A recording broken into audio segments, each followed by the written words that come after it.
So hey, in this video, we're going to talk about what do you do once you get your license? What are some of the things that you can do once you get your license?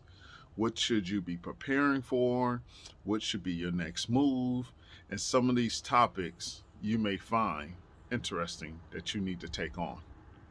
Stay tuned. Now, to get to that point, it took me of this job.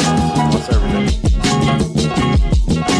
With all of that, you still have to have that desire from within. We're going to talk about what you can do before starting your construction business. Now, some of you may already have your license and currently employed somewhere. Some of you may have your license, but you're doing small jobs. You're actually currently self-employed. And then some of you may be thinking about getting your license. And what I'm going to do is I'm going to lay out a few things that you could be doing while you're in any one of those positions. Things that you can do is get certified. Now, certification can range from being certified as a small business, being certified as a minority business, being certified as a disabled veteran business. I mean, there's a lot. There's even a certification for LGBT. I mean, there's a bunch of certifications out there for you to sign up for that can potentially set you up for future work.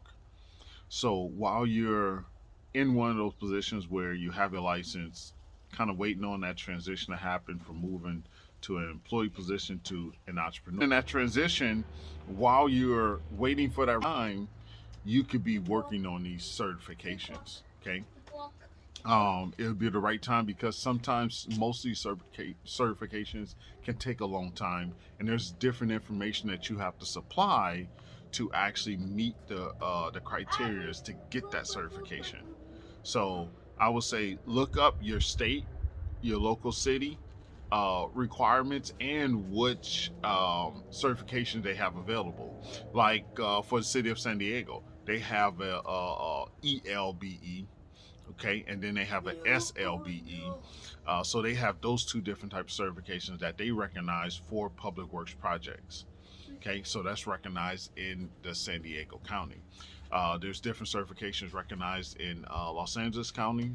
California, you can get a certification with Caltrans that's known nationally, and you get it through Metro. So that can help you get in that certification. And during COVID now, certifications may take a little bit longer. You got to realize that this may be the perfect time for you to start working on those certifications.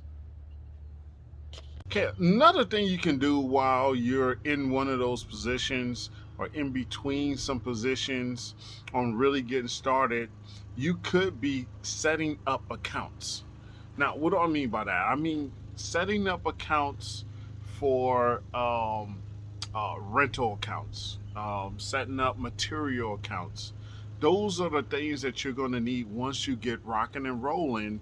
You're going to really need those accounts to supply you material and all sorts of things.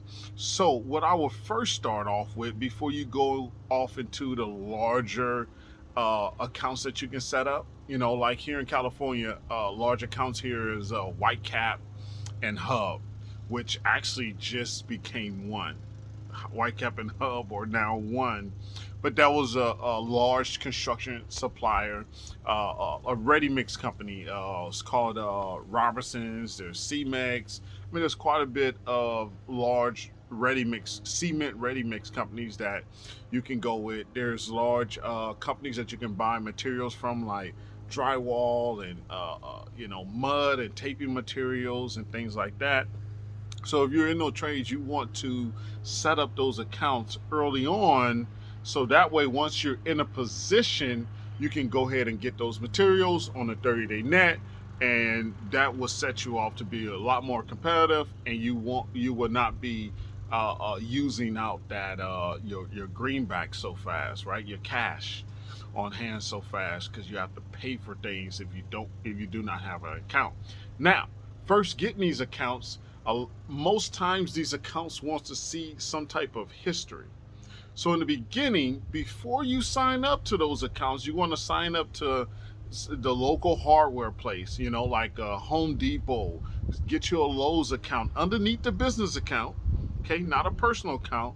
Try to get a Home Depot business account. Set up a Home Depot business account. Set up a Lowe's business account. Set up a local rental account. There's usually local rental yards around you. They're small. They carry all sorts of equipment, which you can actually use.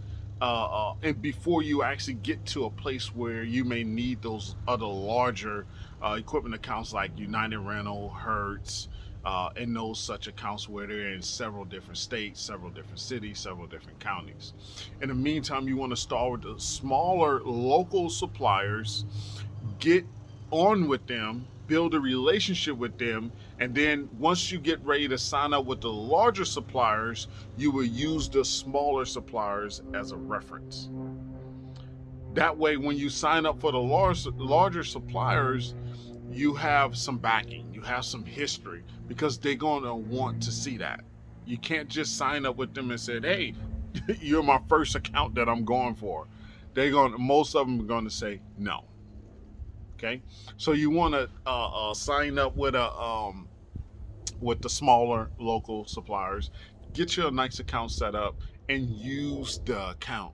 Don't just set it up, use the account. So that means that you have to be ready to start doing work. But if that's small time work, maybe it's work at your house, maybe it's work at family's house, maybe it's work at friends' houses, uh, uh, uh, uh, maybe a friend of the family, maybe small management jobs, doing work for apartments and things like that. And you want to utilize those rates or that equipment or that material from these local suppliers to build that relationship. That's going to be key. So I'm gonna let you go with that. Those are some of the things that you can actually look into doing while you are possibly in the transition of having your license but currently employed, or maybe even thinking about getting your license, or even while you're actually doing smaller jobs right now and looking to grow your business eventually. Okay, those are some of the things that you can do. I'll bring some more tips, trade secrets here. Just give me a minute to produce them and get them out to you. I appreciate all the feedback. Make sure you share and like and send this to someone that needs to see it. It's very important that we don't reinvent the wheel as construction entrepreneurs out here. Someone has already done all the hard work for us. All we do is have to listen, tune in, and apply it. My construction entrepreneurs, hustle hard, then hustle harder. Catch you on the next one. Thanks.